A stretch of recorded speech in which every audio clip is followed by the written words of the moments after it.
குருவே சரணம். அமெரிக்காவில் வர்ஜீனியா மாநிலத்தில் வசித்து வரும் குருராஜரின் பக்தர் வலைதளத்தில் பதிவேற்றம் செய்திருந்தார். அடியேன் அதை படித்தபோது இந்த மகிமையை உங்களுக்கும் தெரியப்படுத்த வேண்டும் என்ற ஆவலில் இதை தெரியப்படுத்துகின்றேன். இந்த மகிமையை காணச் செய்த, அன்பரின் மகிமையை வெளிக்கொணரச் செய்த ஒரு வாய்ப்பை கொடுத்ததற்கு குருராஜருக்கும், இந்த பதிவை வலைதளத்தில் பதிவேற்றம் செய்த அன்பருக்கும் மனமார்ந்த வணக்கங்களை தெரிவித்து கொண்டு நாம் அந்த பதிவுக்குள்ளே போகலாம். இவர் வேலை பார்க்குற இடம் பார்த்திங்கன்னா டல்லஸ் அப்படிங்கிற ஒரு ஏர்போர்ட் பக்கத்தில் அமெரிக்காவில் இருக்குது. மேரிலேண்ட் மாநிலம் பர்டன்ஸ்வில் அப்படிங்கிற ஒரு ஊர். இந்த இடம் பார்த்திங்கன்னா அவருடைய வீட்டிலேருந்து 44 மைல் தொலைவில் இருக்குது. வாரத்துக்கு 2 அல்லது 3 முறை பணிக்கு செல்கிறார்.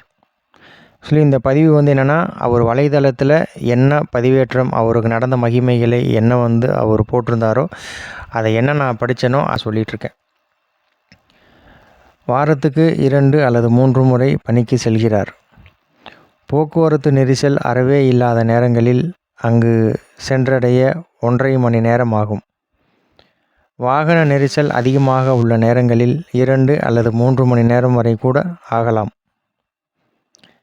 2 மணி நேரம் நீடிக்கும் இந்த பயணத்தில் பெரும் பகுதியை காலையில் நான் பக்தி பாடல்களை கேட்பதிலேயே செலவிடுகிறேன். அதனுடன் சேர்ந்து ஸ்ரீ விஷ்ணு சகஸ்ரநாமம் கேட்பதுண்டு. தொடர்ந்து குருராஜர் ஸ்தோத்திரம் மற்றும் ராயர் பாடல்களை கேட்பதிலேயே கழிக்கிறேன். அப்படி ஒரு வெள்ளிக்கிழமை அன்று ஜெய ஜெய வீவ ராகவேந்திரா பாடலை கேட்டுக்கொண்டிருந்த போது எனக்கு ஒரு சிந்தனை தோன்றியது. நான் ராயரின் மிகச்சிறந்த பக்தர்களில் ஒருவன் என்பதை தெரியப்படுத்த அவசியமில்லை என்றாலும் நான் அவரிடம் அதை திரும்ப திரும்ப சொல்லிக்கொண்டே இருந்தேன். நான் ஏதேனும் இக்கட்டான சூழ்நிலைகளை சந்தித்த போது மட்டுமே உங்களை வேண்டிக் கொண்டதில்லை.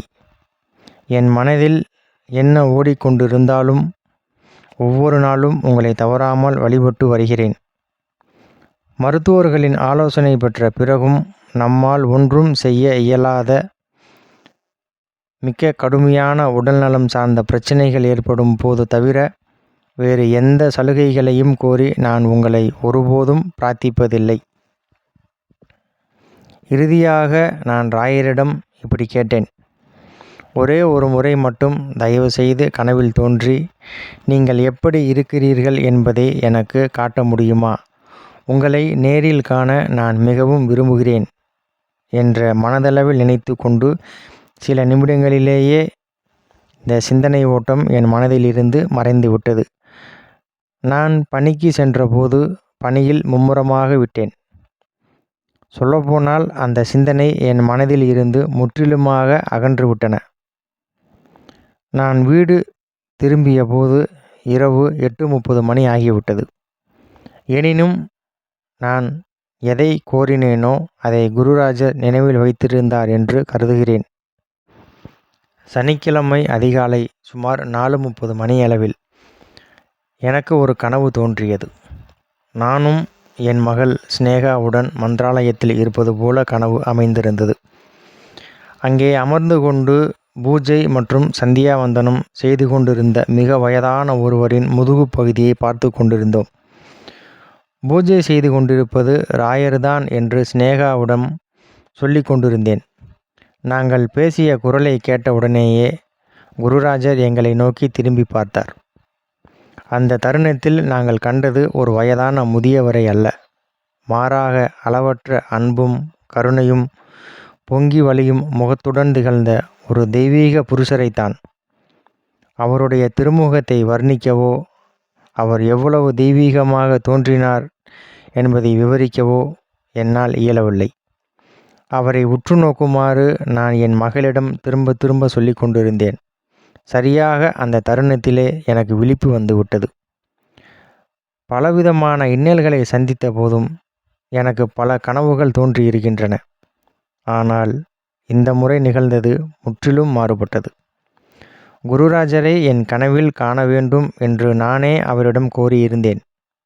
அதன்படியே இப்போது அவரை நேரில் தரிசிக்கும் பாக்கியம் எனக்கு கிடைத்தது. அது ஒரு அற்புதமான கனவு.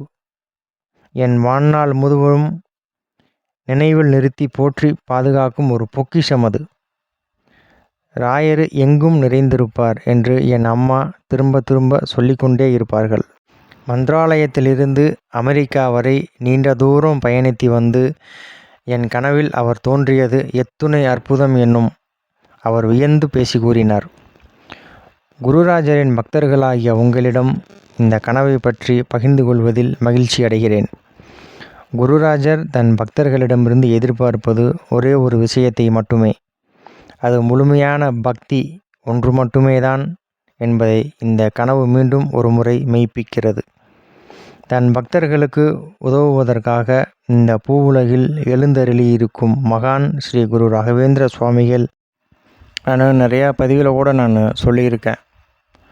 குருராஜரை நம்ம மனசளவில் இருக்கிற இடத்துலையே நம்ம அவரை பிரார்த்திக்கும்போது எந்த ஊரில் இருந்தாலும் சரி, எந்த தேசத்தில் இருந்தாலும் சரி, எந்த நாட்டில் இருந்தாலும் சரி, கடல் கடந்து இருந்தாலும் நாம் அவரை மனசார பிரார்த்திக்கும்போது நம்மளுடைய சின்ன சின்ன விஷயங்களையும் கண்டிப்பாக அவர் நிறைவேற்றுவார். அப்படின்றதுக்கு அவர் குருராஜரை பார்க்கணும் அப்படின்னு கேட்ட ஒரு விஷயத்தை அவரை நினைவாக்கி அவர் கனவுல சென்று அவருடைய தோற்றத்தை காமிச்சிருக்கிறது.